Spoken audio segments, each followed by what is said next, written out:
છોટાઉદેપુરના ધારાસભ્ય Rajendrasinh રાઠવાએ છોટાઉદેપુરથી Ramdevra ST bus સેવા શરૂ કરવા લખ્યો પત્ર।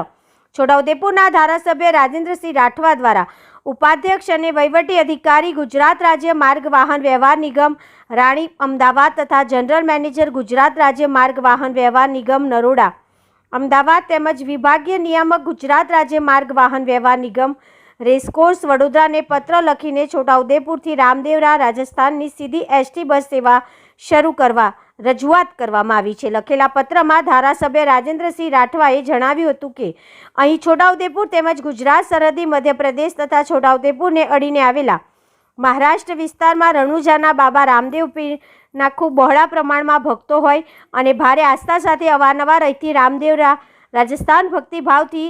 ભક્તિભાવ રાખીને યાત્રાએ જતા હોય છે। તેવા સંજોગોમાં ભાડેથી કરીને વાહન કરીને જવા સિવાય અન્ય કોઈ વિકલ્પ રહેતો નથી, જે ખૂબ જ ખર્ચાળ બની રહે છે તેમજ ઘણા સમયથી લોકમાંગ ઉઠી રહી છે। તે વાતને ધ્યાનમાં રાખીને છોટાઉદેપુરના ધારાસભ્ય રાજેન્દ્રસિંહ રાઠવાએ